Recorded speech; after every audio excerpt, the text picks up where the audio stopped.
ഞാൻ എന്റെ സഹോദരിയെ സമാധാനപ്പെടുത്താൻ പോയതാ. അതിനർത്ഥം നീ വിചാരിക്കുന്നത് പോലെ ഭാര്യ കുറ്റക്കാരിയാണെന്ന് സമ്മതിക്കുന്നു എന്നല്ല. അതിന്റെ ബലത്തില് നീ എന്റെ നട്ടാൽ ഇളക്കാൻ വരണ്ട. നെറുകേട് വിളിച്ചു പറയുന്ന ഭാര്യയെ കൈനീട്ടി അടിക്കാത്തത് എന്റെ ആണത്വമില്ലായ്മയാണെന്ന് നീ കരുതുകയും വേണ്ട. അതൊരു ഇമോഷണൽ ലോക്കാണ്.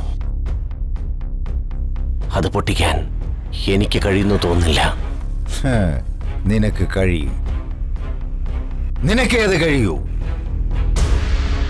പ്രകാശ, ഇതിനേക്കാൾ വലിയ ഇമോഷണൽ ലോക്കുള്ള ബന്ധമായിരുന്നു നിന്റെ അച്ഛൻ മാധവൻ നായരുടെയും ചന്ദ്രികാവർമ്മയുടെയും. അതിനെ പൊളിച്ചടുക്കി രണ്ടിനെയും രണ്ട് പാത്രത്തിലാക്കിയവനാണ് നീ. പിന്നെയാ മനോജും ഹരിതയും. പിന്നൊരു കാര്യം, കുറുപ്പിന്റെ ക്ഷമ ഇനിയും പരീക്ഷിക്കാൻ നിൽക്കരുത്.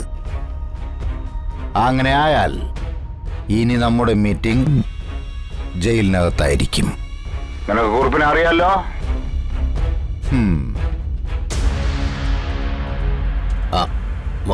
ഹലോ ഹലോ,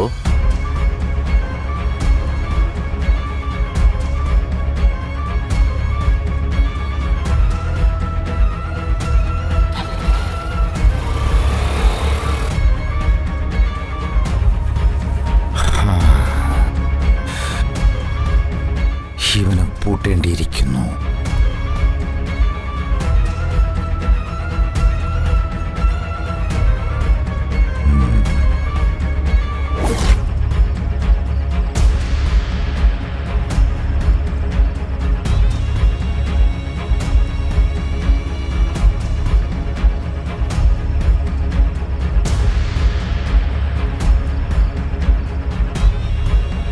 ഹരിതേ, വന്ദന ചെയ്ത എല്ലാ തെറ്റിനും ഞാൻ നിന്നോട് മാപ്പ് ചോദിക്കുന്നു. പോരെ, ഇനിയെങ്കിലും നീ ഒന്ന് സമാധാനപ്പെട്. ഇനി വന്ദന ശല്യത്തിന് വരില്ല.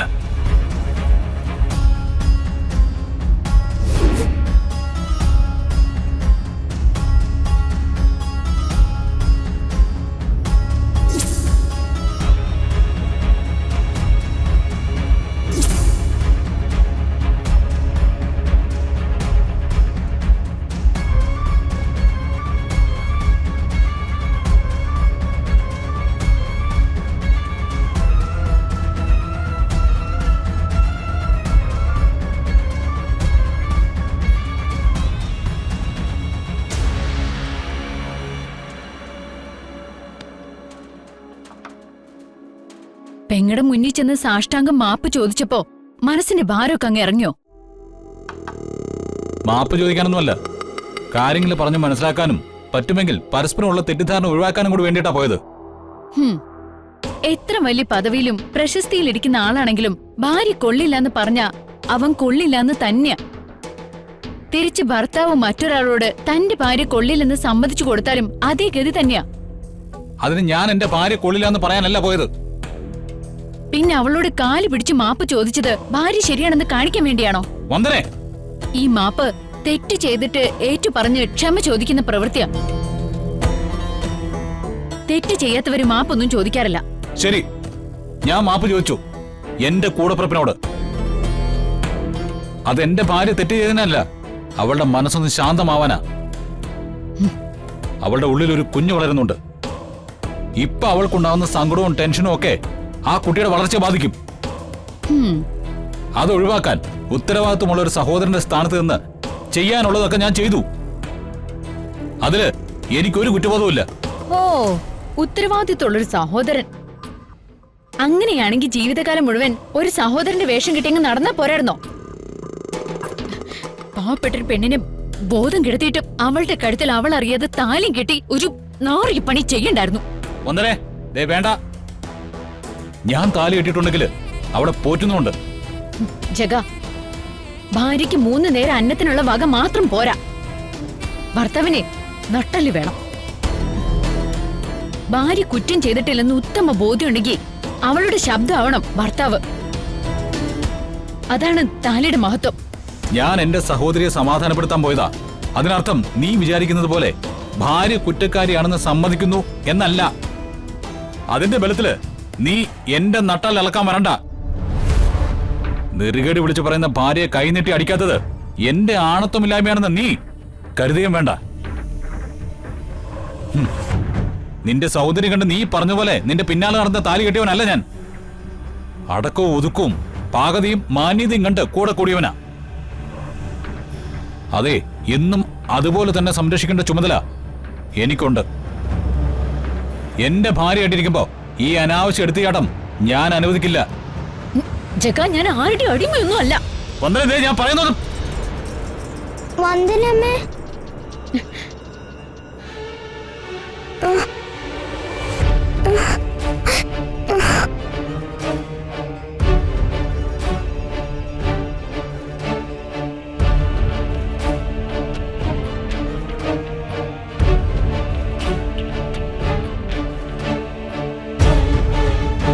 പോട്ടെ മോളെ.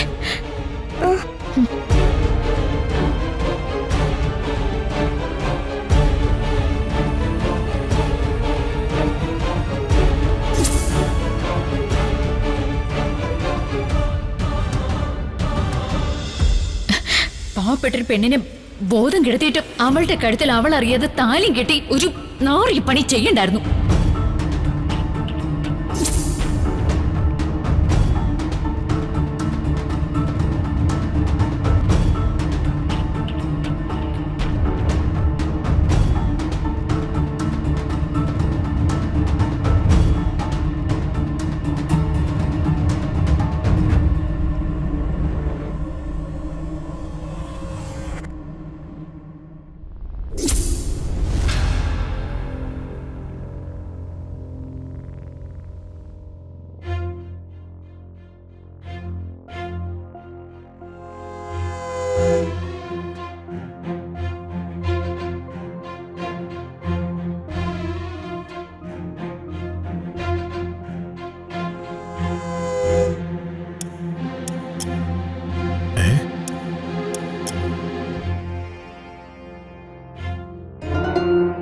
അതെ, നീ എന്താ നാഗവല്ലിക്ക് പിടിക്കണോ?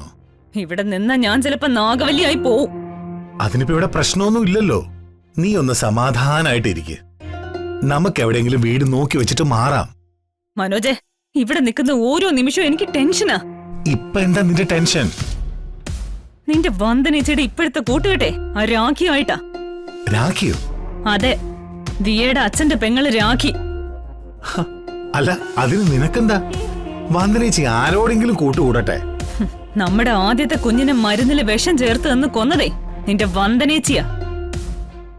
രണ്ടാമത്തെ കുട്ടിയെ സ്ലോ പോയിസൺ മരുന്ന് തന്ന് കൊല്ലാൻ നോക്കി. അത് നമ്മൾ നേരത്തെ കണ്ടുപിടിച്ചതുകൊണ്ടേ ആപത്തൊന്നും സംഭവിച്ചില്ല. ഹരിതേ, ഇതൊക്കെ കേട്ടിട്ട് എന്റെ തല പെരുക്കുന്നു. മനോജെ, ആ രാഖിയോടൊപ്പം ചേർന്നാലേ അവര് ചിലപ്പോ സൈനൈഡ് കലക്കി തരും. ഹരിതേ, പ്ലീസ്.